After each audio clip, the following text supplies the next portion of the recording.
¿Cómo está? Bendiciones. Sea bienvenido a nuestra aula bíblica a través de nuestro canal de YouTube. Soy el profesor y maestro bíblico Fran Mendoza Martínez de Lima, Perú.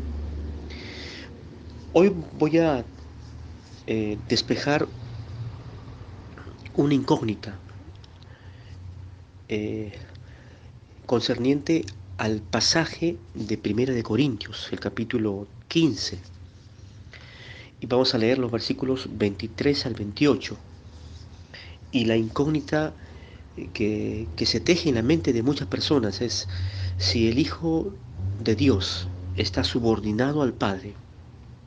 ¿Eso significaría acaso que ya no es el Dios Todopoderoso? ¿El Hijo es Dios como el Padre estando subordinado? Esta es la interrogante. Pues hemos estado analizando de que no lo es. Jesús jamás dijo ser el Dios Todopoderoso. Él siempre se identificó en reiteradas veces como el Hijo del Hombre, como el Cristo, el Hijo de Dios. Y no puede ser el mismo Dios o aparte del Padre. En consecuencia, la teoría, el dogma católico muy impuesto en el pueblo de Dios de la Trinidad o Triunidad o de un trinitarismo no tiene fundamento bíblico, no tiene sustento escritural. Quiero que abramos nuestras Biblias en este análisis de Primera de Corintios capítulo 15. Vamos a ubicarnos en este capítulo en donde Pablo expone todo un tratado concerniente a la resurrección, ¿cierto? Primera de Corintios capítulo 15 y vamos a leer los versículos 23 al 28. ¿Lo tiene usted ahí? Muy bien. Vamos a tener palabras de oración. Oh Señor, Dios de los cielos, nuestro Padre Celestial, en esta noche te exaltamos y queremos abrir tu palabra y escudriñarla. Pedimos tu iluminación, pedimos comprensión de tu palabra en ese estudio, en esta clase que vamos a efectuar. Oramos así en el santo nombre de tu Hijo amado, Cristo Jesús. Amén. Bien, vamos a leer entonces a partir del versículo 23, ¿de acuerdo? Pero cada uno en su debido orden.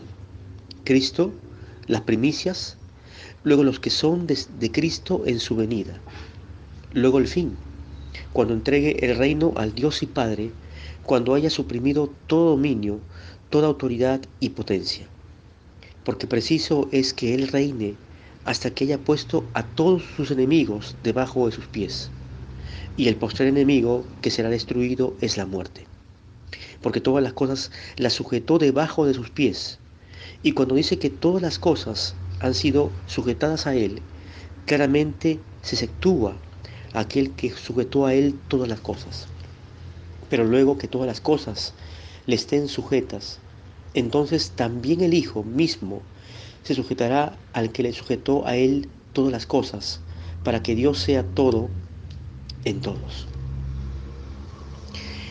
Este pasaje nos habla de algunos elementos, algunas realidades, algunos acontecimientos escatológicos, por cierto. Escatología es innegablemente el estudio de las doctrinas o de los sucesos postreros a llevarse a cabo dentro del programa o del planeamiento redentivo del Señor. Tenemos en primer lugar en este orden de secuencia que parece trazar el apóstol Pablo desde el versículo 23 en adelante, número uno o letra A, la muerte y resurrección de Cristo. Apúntelo ahí en su cuaderno, la muerte y resurrección de Cristo. Leemos otra vez el versículo 23, pero cada uno en su debido orden, el orden paulino. Aquí ubicamos los acontecimientos. Entonces, seguimos leyendo Cristo, coma, las primicias. Cristo. Leamos en el versículo 20 de primera de Corintios capítulo 15. Mas ahora Cristo ha resucitado de los muertos, primicias de los que durmieron es hecho. Entonces tenemos que relacionar el versículo 20 con el versículo 23, obviamente. Y esto es una referencia al levantamiento físico de Cristo Jesús. Perdón. Él fue el primero respecto de los demás fallecidos. Él es las primicias o, o los primeros o el primer fruto del tiempo de la cosecha. Nos ilustra, esto nos lleva a las costumbres, a las festividades judías. Una de ellas era la fiesta de las cosechas o de los primeros frutos. Jesús fue el primero en vencer la muerte o en vencer la muerte, pero para ya jamás volver a morir. Porque antes que él resucitase, de hecho él obró milagros, sanidades, liberó a endemoniados, sanó enfermos, dio de comer a gente hambrienta en la multiplicación de los panes, por ejemplo, de los peces. Dio vida de una forma transitoria, eventual, por ejemplo, a Lázaro, también a la hija de Jairo. Tenemos ahí, apunte Marcos capítulo 5, versículos 39 al 43, y Juan capítulo 11, versículos 38 al 44. Pero Jesús, tras su resurrección, jamás jamás murió. Las demás personas, las antes citadas, como Lázaro, como la hija de Jairo, fallecieron en su momento. Entonces, Él es la primicia, Él es Cristo. En este orden está Cristo, está la muerte y la resurrección del Señor Jesucristo. Punto B. Tenemos ahí en el versículo 23 que nos dice, después de Cristo dice, hay una coma, las primicias. Las primicias.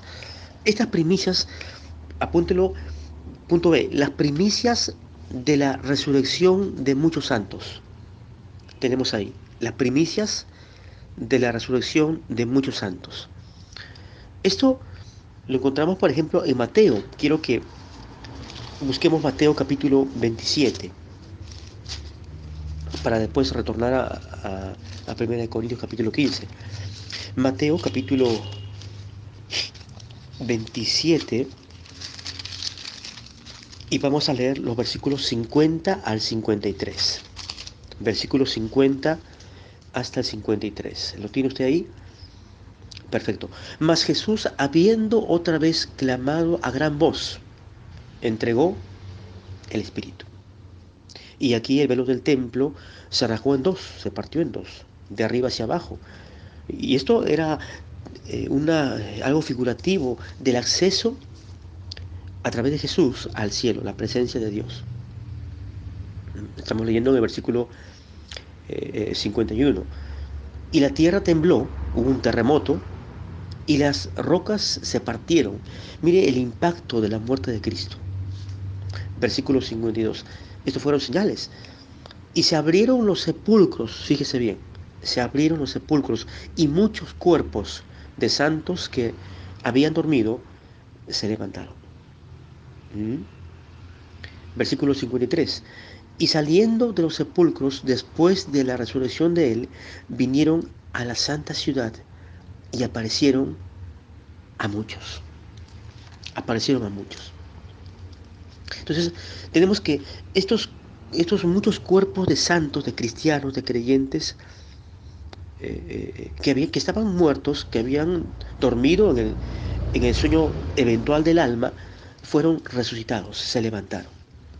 Como a consecuencia de la muerte de Jesús. Y eso fueron las primicias, ellos fueron las primicias innegablemente, las primicias santas después de la muerte de Jesús. Estas personas fueron evidentemente los primeros cristianos en resucitar y vivir de una forma transitoria tras la muerte de Cristo. ¿Lo entendió? Amén. ¿Está usted aprendiendo? Punto 6. Vamos a retornar a Primera de Corintios, capítulo 15. Ahí regresamos y vamos a leer ahí en el versículo 23. Pero cada uno en su debido orden, Cristo, coma, las primicias, punto B. Luego dice, los que son de Cristo en su venida. Punto C, apúntelo. Tenemos ahí la resurrección de los santos en el arrebatamiento y la venida de Cristo. La resurrección de los santos en el arrebatamiento y la venida de Cristo. Los que son de Cristo en su venida. Y esto nos lleva a Primera de Tesalonicenses. Busquemos ahí Primera de Tesalonicenses, capítulo 4. Capítulo 4, versículos del 13 al 17. Ahí el apóstol está hablando del retorno de Jesús. Tampoco queremos, hermanos, que ignoréis acerca de los que duermen, de los que ya han fallecido, de los que están muertos, para que no se entristezcáis como los otros que no tienen esperanza. Porque si queremos que Jesús murió y resucitó, así también traerá Dios con Jesús a quienes, a los que durmieron, a los muertos, ¿cierto? En él. Versículo 15, por lo cual os decimos esto en palabra del Señor, que nosotros que vivimos, que habremos quedado hasta la venida del Señor, no precederemos, no estaremos antes a los que durmieron, a los muertos. Versículo 16, porque el Señor mismo con voz de mando, con voz de arcángel y con trompeta de Dios, descenderá del cielo, el descenso de Jesús, el descenso visible, y los muertos en Cristo, los fallecidos, los santos, resucitarán primero. Esta es la resurrección de los santos. ¿De acuerdo? Versículo 17, luego nosotros los que vivimos, dice Pablo, él también parece incluirse en este grupo, los que vivimos, los que hayamos quedado, seremos arrebatados juntamente con ellos en las nubes para recibir al Señor en el aire. Versículo 23 de Primera de Corintios, capítulo 15, leemos ahí, ¿no es cierto? Pero cada uno en su debido tiempo, Cristo, punto A, las primicias, punto B, luego los que son de Cristo en su venida y en su arrebatamiento, sin duda, punto C, punto C. Ahora, tenemos como punto D la entrega del reino del Hijo al Padre. Y aquí quiero que preste atención usted, mi amigo, mi amiga estudiante, alumno y alumna de nuestra aula bíblica. La entrega del reino del Hijo al Padre. Miremos el versículo 24. Luego al fin, cuando entregue el reino al Dios y Padre, cuando haya suprimido todo dominio, toda autoridad y potencia. Dice el fin.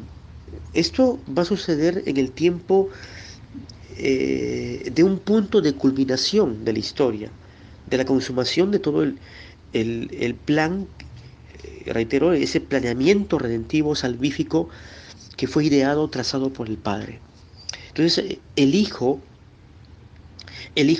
entregará la administración del gobierno al Padre, luego de haber anulado, exterminado, destruido, derribado, cancelado todo reino humano, todo reino antagónico al Señor, todo reino aún espiritual, opuesto, de las tinieblas, que está gobernado por el diablo. Recordemos que el diablo le quiso entregar los reinos de este mundo. Dice, porque a mí me fueron dados y a quien quiero se lo doy. O sea, el diablo le hacía un ofrecimiento directo a Jesús, de que él le adore, de que se convierta en un traidor y en un satanista. Mire, Jesús en el desierto, hambriento, sediento, no cedió porque él fue perfecto y siempre respondió con la palabra de Dios, citando un texto de la Biblia. Amén. Amén. ¿Me siguen? ¿Captan la idea? Bien. Ahora, ¿qué sucedió? En el versículo 24 leemos que luego el fin, cuando entregue el reino al Dios y Padre. Al Dios y Padre. Jesús no es Dios. No podríamos hablar de un hijo Dios o un Dios hijo, porque esta terminología no la encontramos, no la hay en la Biblia. No la hay en la Biblia. Punto E, apúntelo, punto E. El reinado futuro de Cristo hasta la destrucción de la muerte.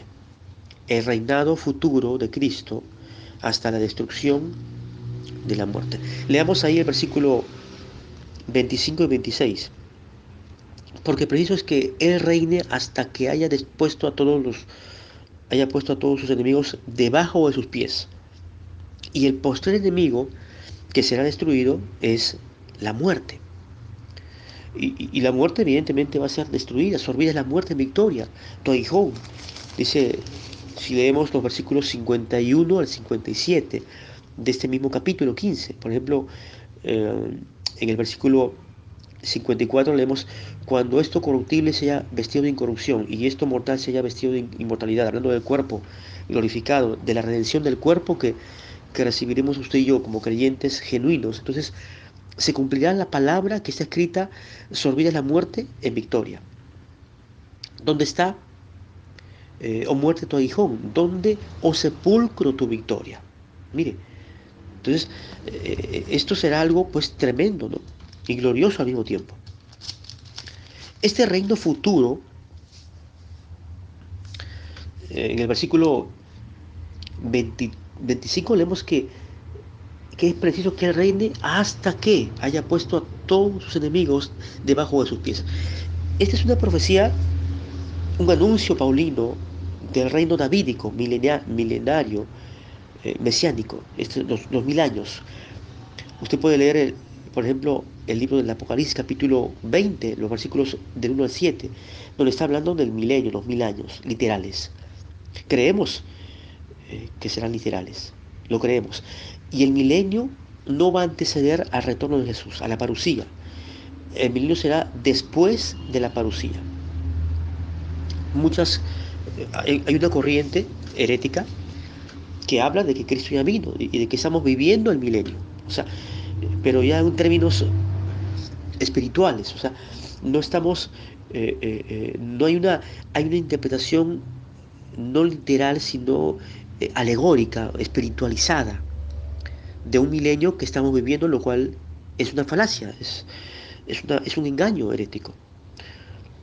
Ahora, en Isaías capítulo 2, los versículos del 1 al 4, puede leer usted ahí Isaías capítulo 2, versículos del 1 al 4, se describe este reino milenial universal del Señor Jesucristo. Versículo 3. Y vendrán muchos pueblos y dirán, venid y subamos al monte de Jehová y a la casa del Dios de Jacob, y nos enseñará sus caminos y caminaremos por sus sendas, porque de Sión saldrá la ley y de Jerusalén la palabra de Jehová. Versículo 4. Y juzgará entre las naciones y reprenderá a muchos pueblos, y volverán aún sus espadas en rejas de arado y sus lanzas en hoces, y no alzará espada nación contra nación, ni se adiestrarán más para la guerra. Un reinado evidentemente de paz, de armonía universal. Lo mismo encontramos, por ejemplo, en el Salmo 110. El Salmo 110 nos habla de que es un salmo del reinado de Cristo. Vamos a leer un poquito el Salmo 110. Qué abundante es la palabra. Es un océano de instrucción, ¿cierto? Salmo 110. Leemos ahí. Jehová dijo a mi Señor, siéntate a mi diestra, hasta que ponga a tus enemigos por estrado de tus pies. Ahí está. O sea, es preciso que reine hasta el tiempo que, aunque la muerte, el enemigo postrero será destruido del todo, en forma absoluta. Jehová enviará desde Sión la vara de tu poder. Domina en medio de tus enemigos. Porque aún la muerte, que el enemigo más mortal, aún no será erradicada totalmente. O sea, la muerte no será erradicada, la muerte física, en el milenio. Porque aquella generación en la tierra va a morir físicamente. Entonces es preciso que Él destruya la muerte. Y Él va a dominar, de hecho que sí, en medio de sus enemigos. ¿De acuerdo? ¿Capta el concepto? Muy bien, seguimos avanzando. Punto F. Retornemos o regresemos capítulo 15 de Primera de Corintios. Vamos a leer ahí los versículos 27 al 28. Porque todas las cosas las sujetó debajo de sus pies. Y cuando dice que todas las cosas han sido sujetadas a Él, claramente se exceptúa aquel que sujetó a Él todas las cosas. Se está hablando del Padre. Pero luego que todas las cosas le estén sujetas, entonces también el Hijo. Mire usted, el Hijo mismo se sujetará al que le sujetó a Él todas las cosas, para que Dios sea todo en todos. Se exceptúa aquel que le sujetó a Él todas las cosas.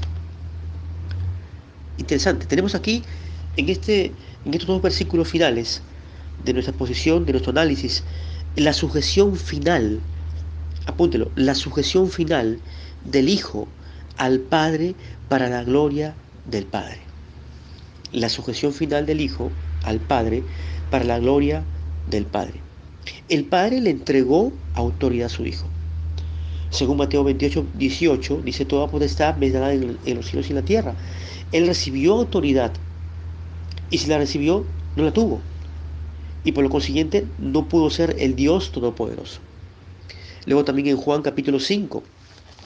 Leamos Juan capítulo 5. Juan 5, versículos 26 y 27. Mire usted cómo Jesús expresa lo siguiente: porque como el Padre tiene vida en sí mismo, así también ha dado al Hijo el tener vida en sí mismo. Él entregó esta vida, le dio, dice, le ha dado. Hay un estado de dependencia, ¿de acuerdo? Versículo 27. Y también le dio autoridad de hacer juicio por cuanto es el Hijo del Hombre. Mire, el Señor recibió autoridad, dominio, porque no lo tenía. Antes no lo tenía. Y el capítulo 11 del Apocalipsis, versículo 15, también vamos a considerarlo. Leamos ahí. Capítulo 11 del Apocalipsis, versículo 15.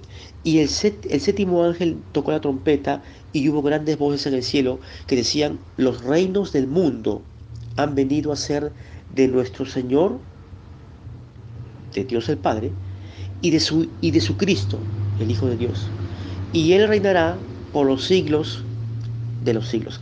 Aquí tenemos entonces la perpetuidad del reino de Dios y la presencia del trono del Cordero para siempre. Pero el Cordero está siempre subordinado al Padre. Porque en el capítulo 22 del Apocalipsis, capítulo 22, versículos del 1 al 5, leemos: después mostró un río limpio de agua de vida, resplandeciente como el cristal, que salía del trono de Dios, del Padre y del Cordero, en medio de la calle de la ciudad. Versículo 3: y no habrá más maldición, y el trono de Dios y del Cordero estará en ella, y sus siervos le servirán. ¿Hay contradicción con lo que señala Juan y lo que expresa Pablo? No, porque hay una subordinación, una sujeción del Hijo. Él entrega el reino al Padre. La administración del reino se le entrega al Padre. Y el trono de Dios, el Padre, está por encima del trono del papel, del oficio de gloria del Cordero de Dios. En conclusión, el Hijo no puede ser el mismo Dios supremo, soberano, altísimamente todopoderoso. Esta función es de sujeción y de dependencia para con el Padre. ¿Estamos de acuerdo? Estaré esperando sus preguntas. Les invito a que se puedan suscribir a mi canal de YouTube y le puedan dar me gusta a estos estudios, estas lecciones, estas clases que transmito para ustedes con la guía escrita, la pizarra virtual y los textos bíblicos, para que usted pueda aprender y pueda crecer en el conocimiento de la palabra de Dios. Les bendigo. Un abrazo.